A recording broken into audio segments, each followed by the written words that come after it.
Hello everyone, welcome to my channel BBTechHub. Today I'm going to discuss about the TCP/IP reference model. In some last videos I have discussed about the OSI reference model, and today I'm here with TCP/IP reference model. Both are the reference models, and both the models were developed to give a guideline to the vendors how data communication will take place irrespective of hardware and software configuration. OSI was process oriented. When OSI was developed, the process was defined over there how to execute the communication. But TCP/IP is the practical implementation of this technology. So this TCP/IP reference model was developed based on two important protocol. One is TCP, another is IP. And you know TCP is working in the transport layer and IP is working in the network layer.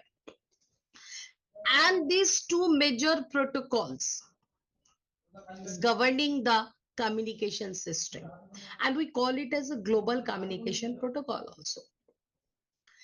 And this TCP/IP reference model was developed by DOT, that is Department of Defense, and the purpose was used in the defense only. Later on it was used in the different areas. Now this TCP/IP reference model is consist of 4 layers, where OSI consists of 7 layers. What are the layers? That is application, transport, internet and network access layer. So if you can see in the OSI reference model, the first 3 layers, what we call the software layers, these 3 layers are combined and became only application. In case of the transport, what was the transport in OSI? That same transport is in the TCP/IP. Network layer is renamed as internetwork layer. Okay, and data link and physical is combined as the network access layer. So these are the 4 layers which present in the TCP/IP reference model.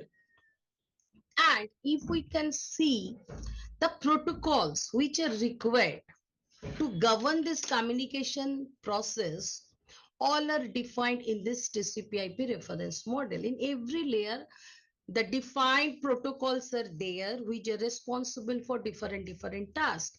If you go for the application layer, you can see DNS, DHCP, FTP, TFTP, SNMP, NNTP, SMTP, POP3, IMAP, and many more protocols are working responsible for providing the services.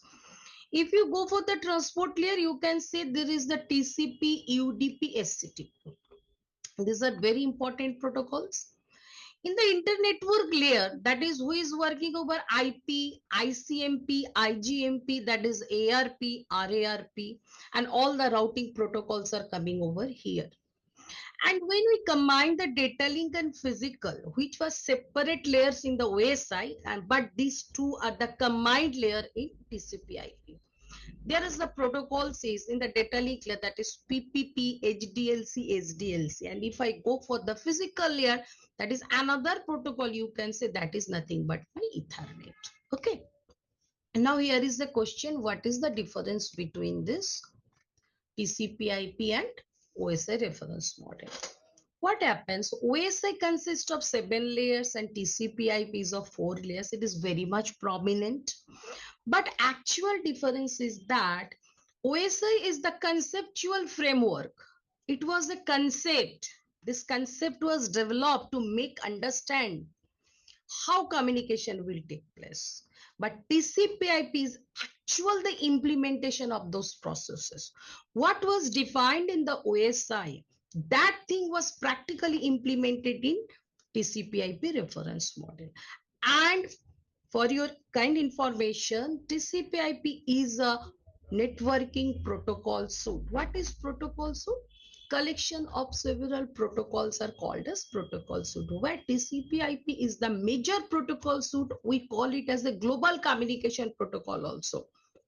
Under this TCP/IP, vast protocols are working.